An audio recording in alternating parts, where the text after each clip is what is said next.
Beirut, a city of ancient echoes and modern strife, simmered under a perpetual tension. Its vibrant markets and historical facades often masked a volatile political climate, a complex tapestry woven with threads of allegiance, resentment, and a constant underlying hum of conflict. In this intricate urban labyrinth, a figure named Hassan emerged from the shadows, his charisma as potent as his ruthlessness. He was a commander within Hezbollah, his influence growing like a malignant vine, entwining itself around the city's infrastructure and extending its tendrils far beyond Lebanon's borders. Hassan's network wasn't merely local, it was a sophisticated web of terror, threatening regional stability with every calculated move. His pronouncements, often delivered with a chilling calm, resonated with a segment of the population, while striking fear into the hearts of many others. He orchestrated attacks, financed operations, and cultivated a cult of personality that made him both revered and reviled. As his power consolidated, his name became synonymous with a rising tide of extremism, and his actions began to cast a long, dark shadow across the international stage. Miles away, in the hushed, sterile confines of a Mossad intelligence room, Hassan's profile dominated screens and strategy discussions. He was identified as a high-value target, a cancer that needed to be excised before it metastasized irrevocably. The initial attempts to track him were met with frustrating futility. Hassan was a ghost, a phantom who moved with extreme caution, his security protocols legendary, his safe houses numerous and constantly changing. He rarely appeared in public, and when he did, it was a fleeting glimpse, surrounded by an impenetrable phalanx of bodyguards. The cost of Hassan's reign of terror was etched not just in geopolitical maps, but in the shattered lives of ordinary people. A young family in a quiet suburb, their dreams reduced to ashes after a car bomb, represented just one silent testament to his brutality. Their grief, a raw wound, fueled the resolve of those who sought to bring him down. The Mossad team dedicated to Hassan's neutralization was a tightly knit unit, their faces etched with a blend of dedication and the heavy burden of their mission. Their lead agent, an individual known only as Elias within the operational structure, carried the weight of each failed attempt, each victim's story, in his quiet demeanor. They understood the stakes, the intricate dance of intelligence gathering in a hostile urban environment where every street corner could hide an enemy, every face a potential informant. Operating unseen in Beirut was a constant nerve-wracking challenge, a test of patience and ingenuity. One moonless night, a meticulously planned assassination attempt was launched. The intelligence had been precise, the window of opportunity narrow. A drone, almost imperceptible against the night sky, tracked Hassan's convoy through a desolate industrial district. The target was acquired, the coordinates locked. But at the last possible second, as the missile was about to be launched, Hassan's lead vehicle inexplicably veered off course, disappearing into a labyrinth of alleyways just as the drone released its payload. The explosion ripped through empty air, a stark, deafening reminder of Hassan's elusiveness. The team watched the live feed, their hopes plummeting into a chasm of frustration. Elias slammed his fist silently on the console, the sound swallowed by the controlled environment of the ops room. The setback was bitter, but it also ignited a renewed determination. Hassan was indeed a formidable adversary, but not an invincible one. As Elias stared at Hassan's holographic profile, a new, unconventional idea, a seed of an audacious plan for infiltration, began to form in his mind. It was a long shot, a radical departure from their usual modus operandi. But perhaps, against such an elusive foe, a radical solution was precisely what was needed. The city outside, unaware of the silent war being waged within its heart, continued its restless beat.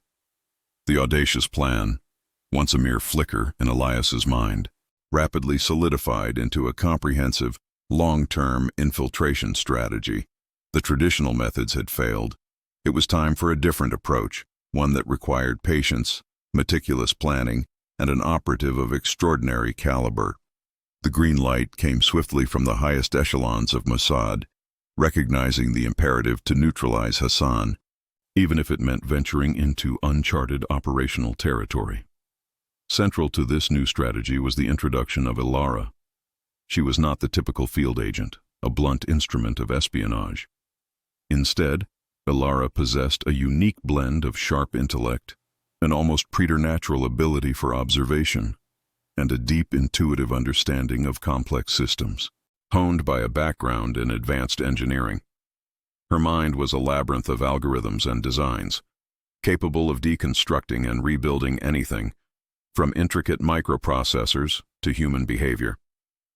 This unusual skill set made her an unlikely, yet perfect candidate for the delicate mission ahead. Ilara's intricate cover story was painstakingly crafted. A disillusioned tech expert, weary of the corporate grind, seeking new opportunities, and perhaps a fresh start in the vibrant, if chaotic, heart of Beirut. She arrived in the city not with the swagger of a spy, but with the quiet determination of someone looking to carve out a new life. Her presence was established with deliberate slowness, each step calculated to build a credible identity, layer by meticulous layer. She frequented local cafes, immersed herself in the city's rich cultural tapestry, and subtly integrated herself into various expatriate communities, all while maintaining a low profile, a ghost in the urban crowd. The process of creating a network of contacts was a delicate dance. Ilara avoided direct engagement with Hassan's known associates, instead focusing on peripheral figures, engineers, academics, and even artists, slowly weaving a web of seemingly innocent connections. Each interaction was a test, each conversation a performance, designed to be utterly convincing without raising even the slightest ripple of suspicion. Her charm was understated, her intelligence undeniable, drawing people to her without ever revealing the steel beneath her composed exterior. Yet, the psychological strain of living a double life was immense. Every smile was a lie, every casual conversation a calculated risk. Ilara was constantly aware of the danger, the ever-present threat of exposure lurking just beneath the surface of her carefully constructed facade. Sleep offered little respite, often plagued by fragmented images of potential scenarios, each one ending in discovery and failure. The weight of the mission, the lives it sought to save, pressed down on her with suffocating intensity. Hassan, meanwhile, seemed to grow even more paranoid, his security tightening further, making direct access almost an impossibility. His public appearances became rarer, his movements more erratic. The man was a fortress, seemingly impregnable. This increased vigilance only underscored the necessity of Ilara's long game. The delicate dance of gaining trust within Hassan's periphery, slowly, patiently, like a spider weaving its web.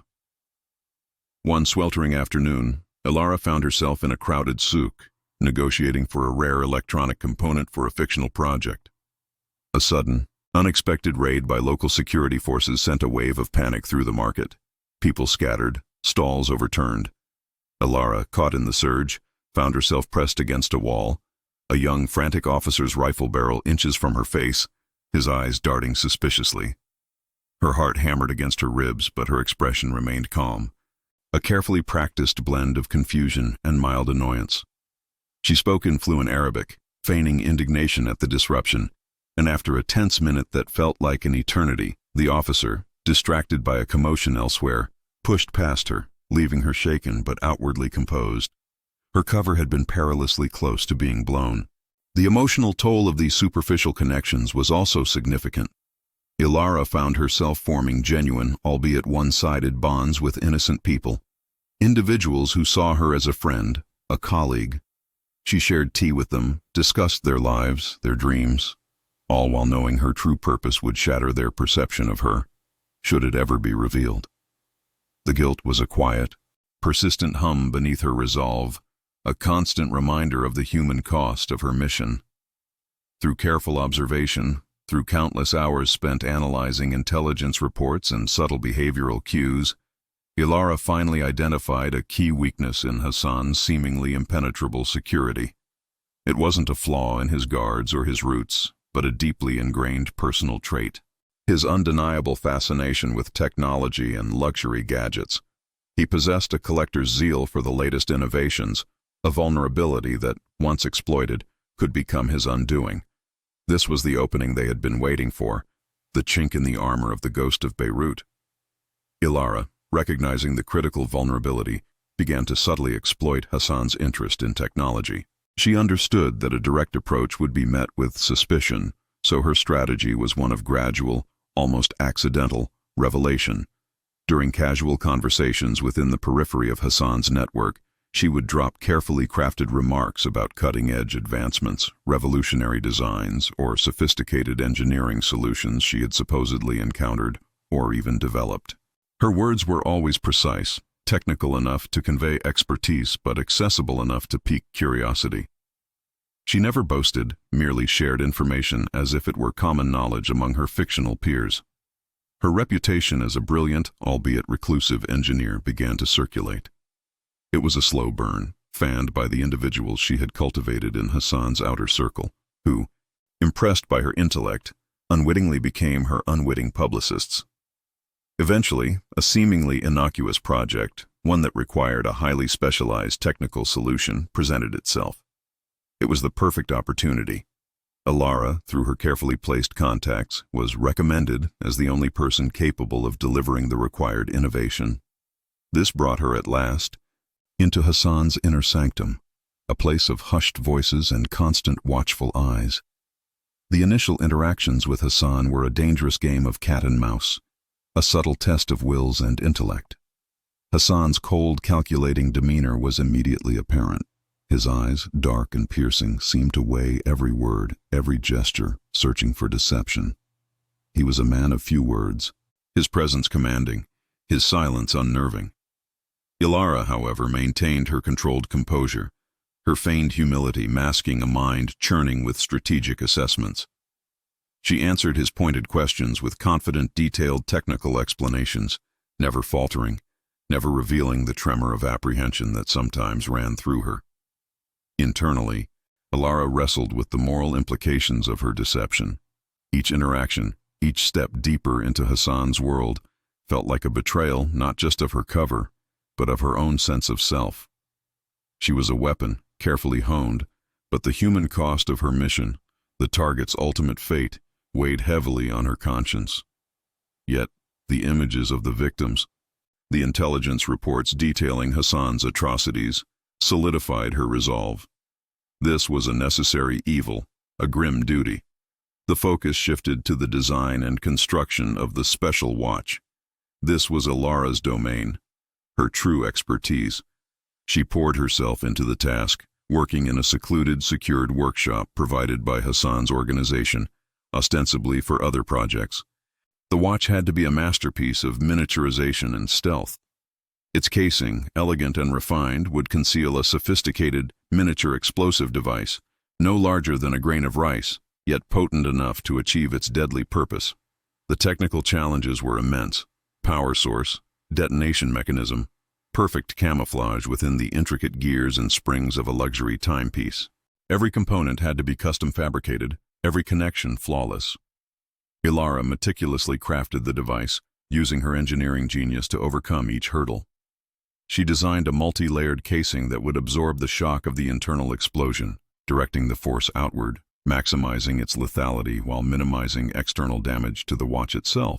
A morbid testament to its deceptive design.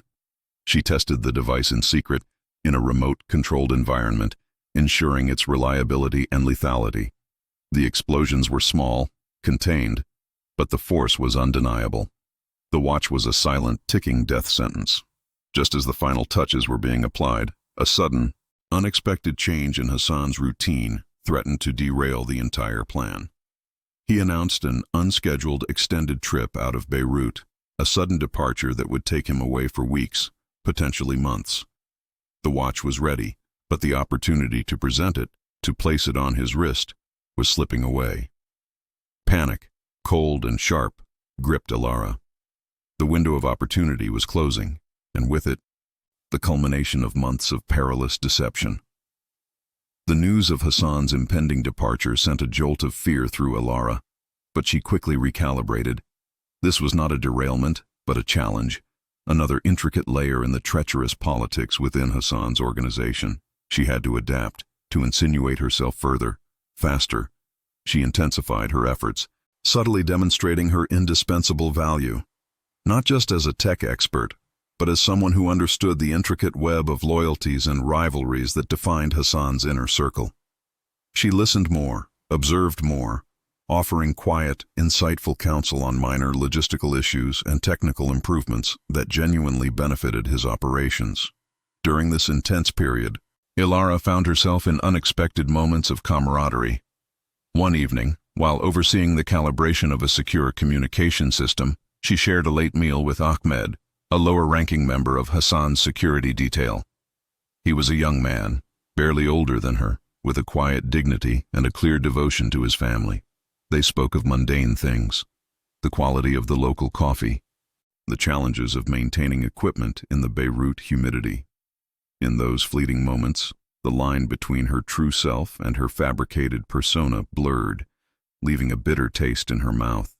She saw not just a foot soldier in a terror network, but a human being, a son, perhaps a father.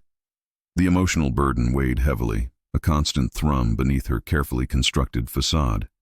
Hassan, observing Ilara's dedication and her uncanny ability to navigate complex technical and interpersonal issues, began to place a greater, more personal trust in her. He saw her not merely as a skilled engineer, but as a valuable asset, someone whose intellect and discretion could be relied upon. He canceled his trip, citing an urgent internal matter that required his immediate attention. This was the opening Ilara needed. He assigned her a project of critical importance, the design of a new, highly secure communication network that would bypass existing, surveilled channels. It was a test of her loyalty, a deep dive into the very heart of his operations. Ilara's solution to the project was ingenious, a blend of cutting-edge encryption and a clever use of existing, overlooked infrastructure. She presented it with quiet confidence, detailing its robust security features and its seamless integration. Hassan was impressed, a rare, almost imperceptible nod of approval crossing his stern features. This project, successfully executed, solidified her position. She had not only earned his trust, but had become, in his eyes, an integral part of his future. It was in this atmosphere of burgeoning trust that Ilara chose her moment. She presented the watch not as a commission, but as a personal gift, a token of her esteem and their burgeoning partnership. She spoke of its unique craftsmanship, its intricate mechanics, a symbol of precision and reliability, qualities she subtly attributed to Hassan himself. As she held out the polished timepiece, her heart hammered against her ribs, a frantic snare drum of fear and anticipation. Hassan took the watch, turning it over in his palm, his expression unreadable. He admired its elegant design, the subtle gleam of the metal. Then, with a decisive gesture that almost stopped Ilara's breathing, he strapped it to his wrist. The cold metal against his skin, the almost imperceptible click of the clasp. It was done. Relief, raw and overwhelming, washed over Ilara, instantly followed by a wave of terror. The silent, ticking death was now firmly in place, a constant companion to the man who wore it. As Hassan adjusted the watch, a faint, almost imperceptible signal flickered across Ilara's internal communication device, a tiny, embedded display on her contact lens. It was a confirmation from the Mossad team. The watch's internal systems were now active, primed, and ready. The mission had reached its critical, irreversible stage. The Mossad team, spread across various observation posts mirroring Hassan's known movements, now operated with a heightened, almost unbearable intensity. Every flicker of movement, every subtle shift in his routine, was meticulously tracked, analyzed, and cross-referenced. The air in their makeshift command center crackled with an unspoken tension, a collective breath held in anticipation of the inevitable. The agonizing wait for the opportune moment to trigger the device was a slow torture, each passing minute stretching into an eternity. Ilara, having returned to her fabricated life within Hassan's orbit, felt the weight of the impending act press down on her with suffocating force. The normalcy of her daily interactions felt like a grotesque charade, every smile a lie, every conversation a distraction from the chilling reality strapped to Hassan's wrist. Her mind, despite the immediate dangers, occasionally drifted back to the rigorous training, the relentless drills that had forged her into the operative she was. Flashbacks of simulated scenarios, of mentors barking commands and testing her resolve to its breaking point, served as a grim reinforcement of her purpose. She was a weapon, honed and directed, and the target was now within reach. Hassan, oblivious to the ticking clock that adorned his wrist, continued his daily routine with an almost infuriating sense of normalcy. He held meetings, issued commands, and moved through his heavily guarded world, completely unaware that his every step was being charted, every breath counted. The political ramifications of the assassination loomed large, a terrifying shadow cast over the mission's potential success. The Mossad leadership was acutely aware that eliminating a figure of Hassan's stature could trigger widespread retaliation, plunging an already volatile region into deeper chaos. This knowledge added another layer of pressure to the team, a silent understanding that their actions, however precise, would reverberate far beyond Beirut's borders. The emotional toll on the Mossad team leader, a man hardened by years of clandestine operations, was palpable. He bore the ultimate responsibility for Alara's life, a silent burden that etched deeper lines into his already weary face. His gaze, fixed on the live feeds, was a mixture of unwavering focus and profound concern. Then, a sudden, heart-stopping moment of panic rippled through the command center. Hassan, while in a private office, casually removed the watch. The live feed showed him placing it on his desk, rubbing his wrist with a thoughtful expression. A collective gasp, barely audible, escaped the lips of the analysts. Had he suspected? Was the mission compromised? A frantic flurry of whispered commands ensued, contingency plans flashing through the minds of the team. But then, as quickly as the panic had surged, it subsided. Hassan, seemingly dismissing a momentary discomfort or perhaps simply adjusting his attire, picked up the watch and, with an indifferent flick of his wrist, strapped it back on. The relief was immense, yet it was quickly replaced by a renewed, almost suffocating pressure.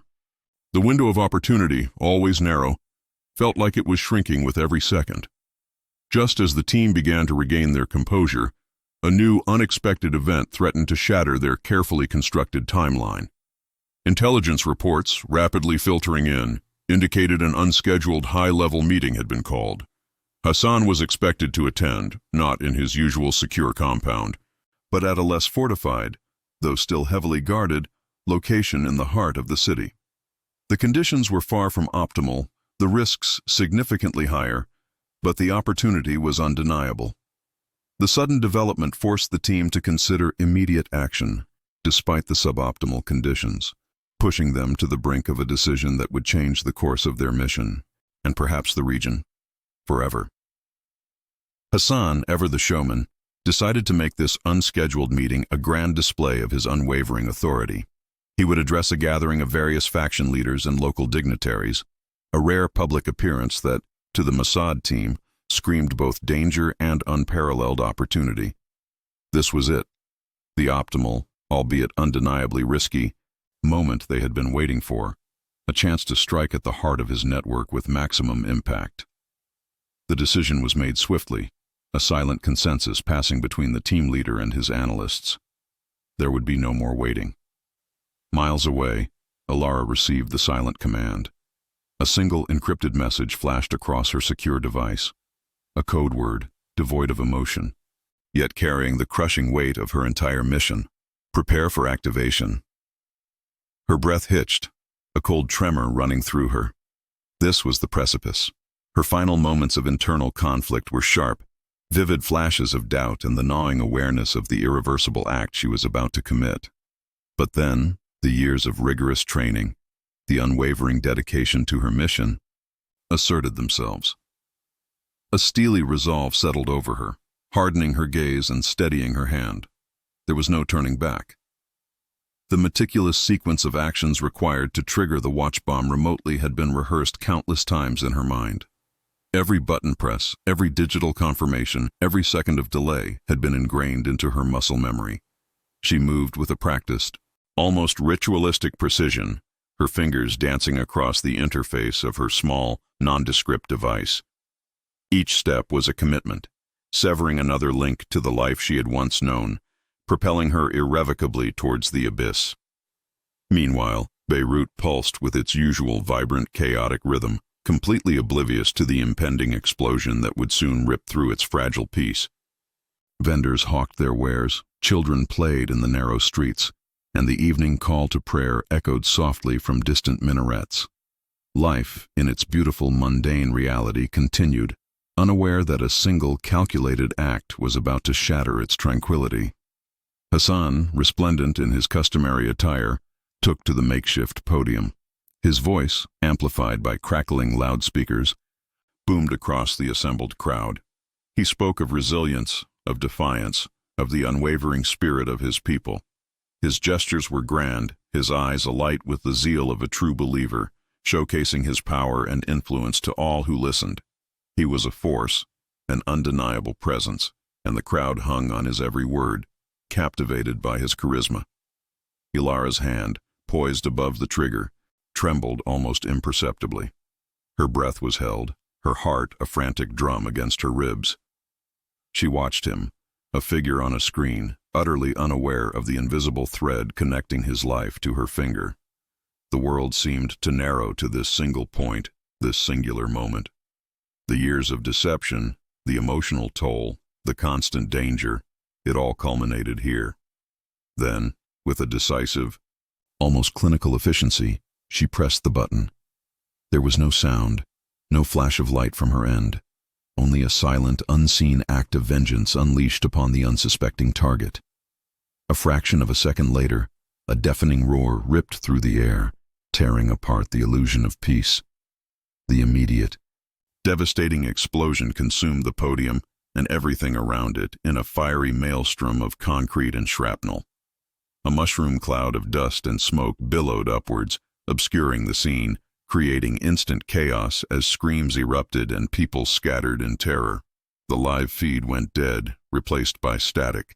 Through the frantic reports filtering back to the command center, amidst the screams and the rising plumes of smoke, the truth emerged, stark and undeniable.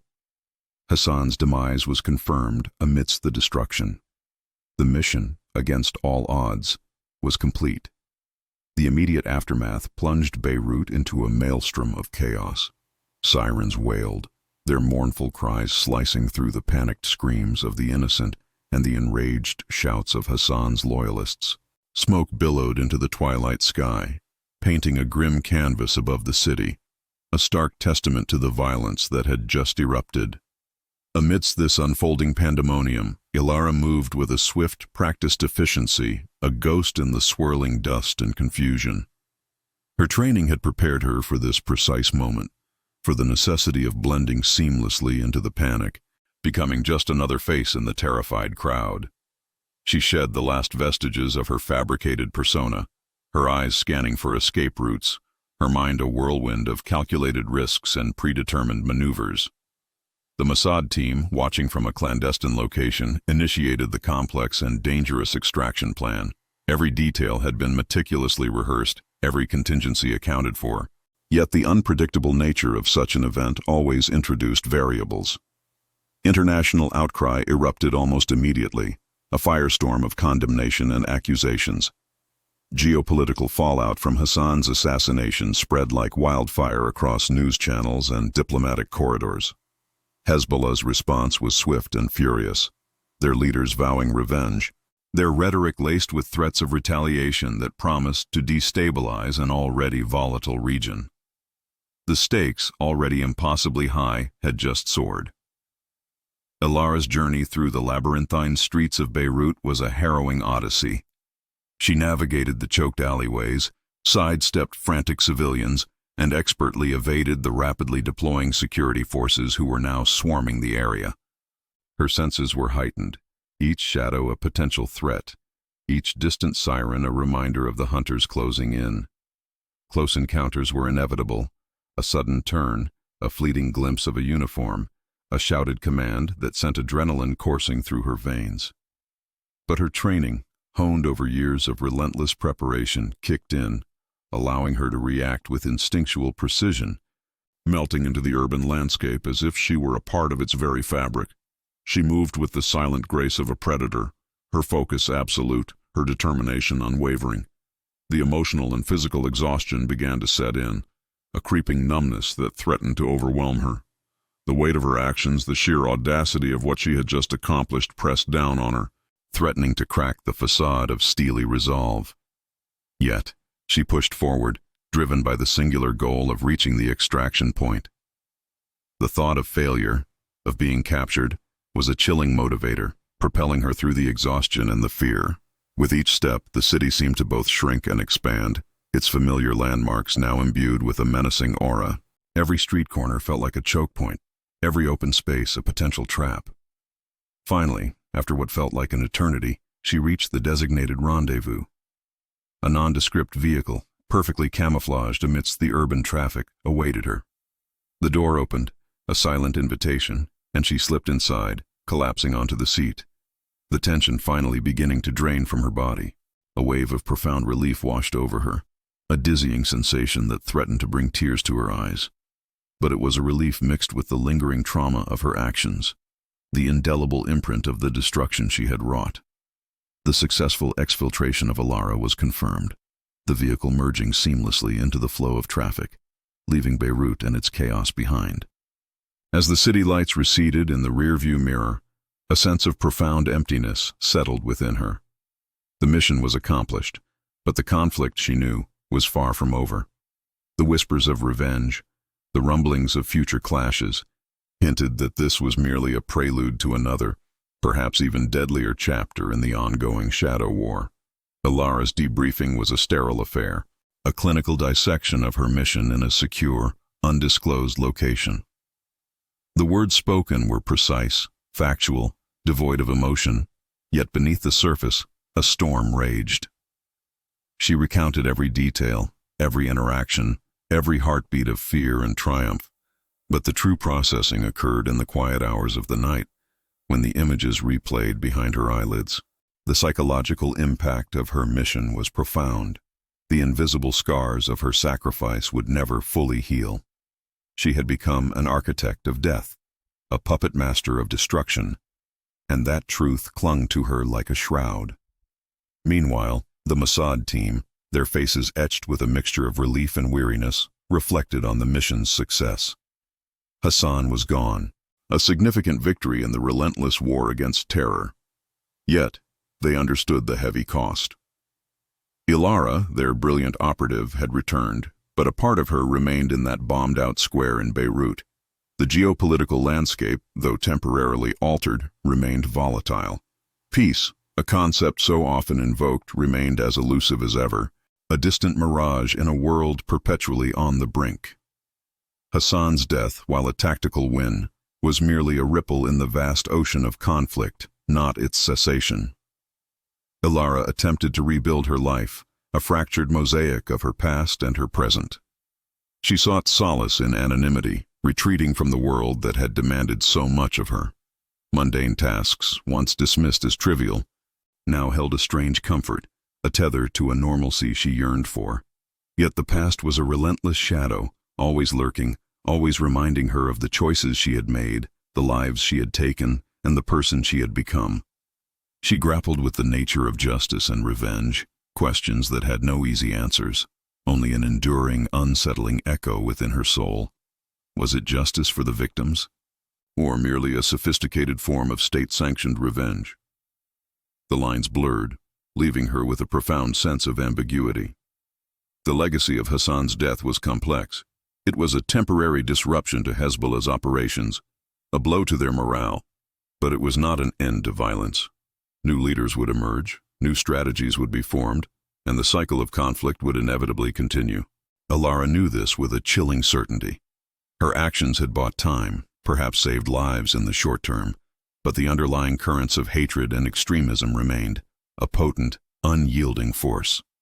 The weight of her actions, the burden of having orchestrated such a decisive, destructive act, became a constant companion, a silent, unshakable presence in her life.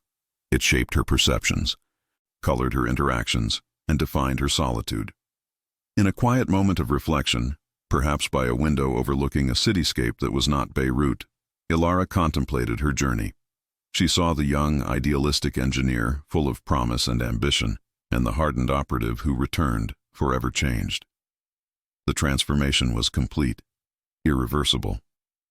She was a survivor, a hero in the eyes of her handlers, but within her she carried the profound human cost of her mission.